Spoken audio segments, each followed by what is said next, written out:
Here we're going to look at the preparation of amines. More specifically, we're going to look at the preparation of primary amines.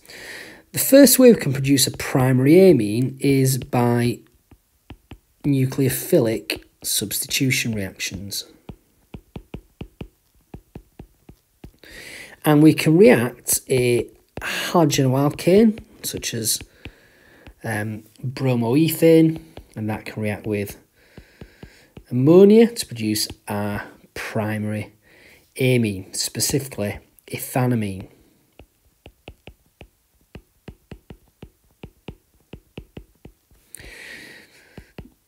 Now, the question we want to ask is this a good way to produce ethanamine? Well, the answer to this question is it's not a great way, because as we can see here, the ethanamine has a lone pair. So we can say then that this can then react with any unreacted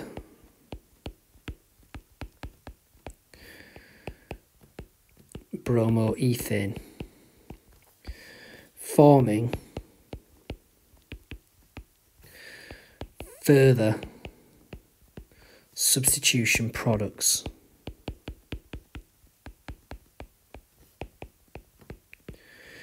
Such as diethylamine, which can then react to produce triethylamine, which then can react to produce tetraethyl ammonium bromide. So if you were looking at the reaction between bromoethane and ammonia to form ethanamine, you would have impurities. And the impurities would be due to further substitution products, and those impurities would be the secondary amine, the tertiary amine, and the quaternary ammonium salt. So as such, nucleophilic substitution is not a desirable way to produce a primary amine. The second way in which I can produce a primary amine, and specifically here we're looking at aliphatic amines, is by reduction. So an aliphatic amine, remember, is the opposite of an aromatic amine. So it's when the nitrogen is not attached to a benzene ring.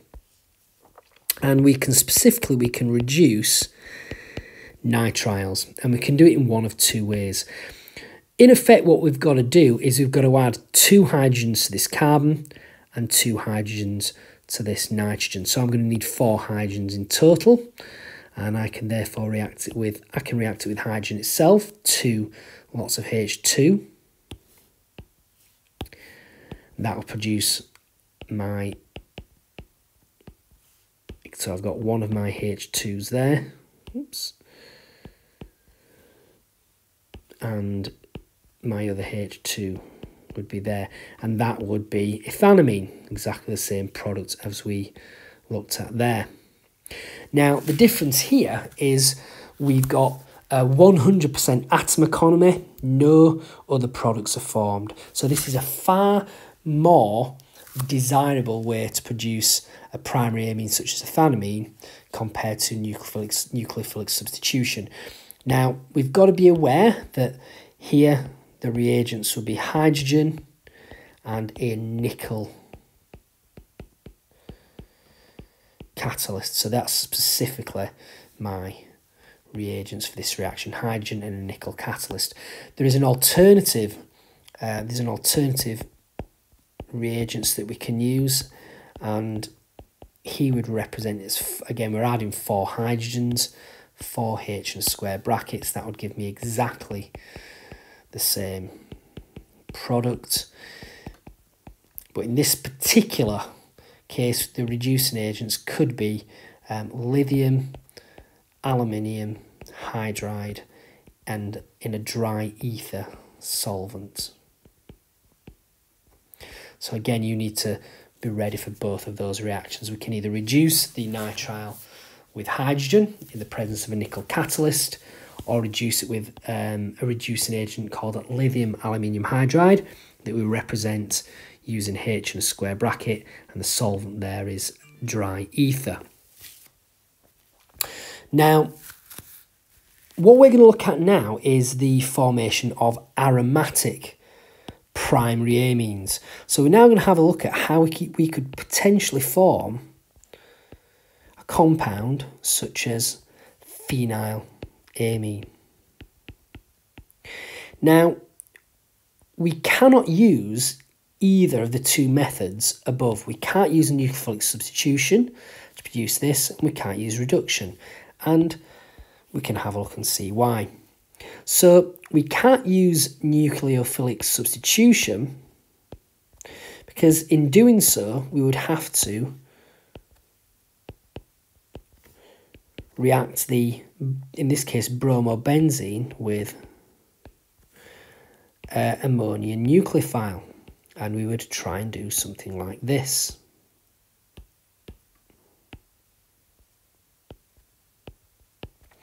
But you should be aware that that will not happen. So that is a big no-no. Why is that? Well, that's because the lone pair on this nitrogen will be repelled by the region of high electron density in the benzene ring. Benzene will not react with nucleophiles, so that reaction can't happen. And we can't do it via the second method because that would involve the carbon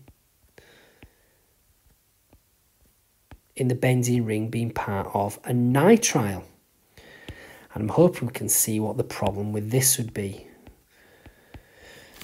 That wouldn't happen because obviously this carbon here has too many bonds. It's got more than 4 bonds. So you cannot have a carbon in a benzene ring then with 3 bonds to the nitrogen. So that cannot occur as well. So we cannot form a primary aromatic amine via nucleophilic substitution or the reduction of a nitrile. Fortunately, there is a way that we can do it, and that is, it is a reduction of nitrobenzene. Now, we've already got a nitrogen in the ring, and when we looked at nitration of benzene, we looked at how we can add that nitrogen to the ring to form nitrobenzene, this NO2 group. Unfortunately, it's very, very easy to form or to convert nitrobenzene into phenylamine. Now, if we have a look, what we've got to do is we've got to get rid of these 2 oxygens. And these oxygens will not leave as oxygen. They will leave as water. So each of these 2 oxygens will need 2 hydrogens. So that's 4 hydrogens. And then we need another 2 to add onto these, onto this nitrogen. So we'll need a total of 6 hydrogens. And that can come in the form of hydrogen. And the reagents there would be hydrogen and a nickel catalyst. Or we can add 6 H in a square bracket. And here this would be tin and HCl, followed by sodium hydroxide. So either of those methods would produce a primary aromatic amine. Now, just a quick note on the reagents here. So tin HCl. So the tin HCl will convert the nitrobenzene to phenylamine. But if this phenylamine is present with any of this hydrochloric acid, this will generally be in excess. What will happen is that this phenylamine will act as a base and gain that proton from the HCl to form phenylammonium salt. So the purpose of the sodium hydroxide is really to get rid of that salt. So if I now add sodium hydroxide here, that would reform the amine. So that is what the purpose of the sodium hydroxide is in the second step. It is important that the sodium hydroxide has to be added after after the reaction with the tin and the HCl. We would not add all these at the same time. So that is how you prepare amines.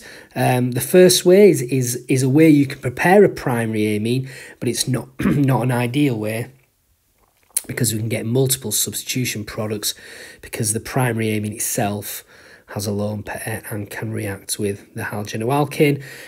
The second method to produce an aliphatic amine is the reduction of a nitrile using either nickel catalyst with hydrogen or lithium aluminium hydride in dry ether. And again, both these methods are ones that you should be aware of. We've also discussed that we can't use those methods to form an aromatic primary amine because the nucleophile is repelled by the region of high electron density in the ring, and we can't have a carbon with a nitrile in a ring because the carbon has too many bonds.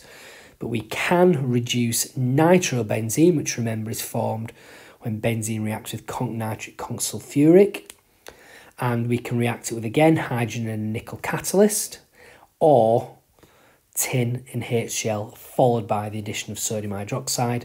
And this equation here shows me why we need the addition of the sodium hydroxide. So that there, guys, is the preparation of amines.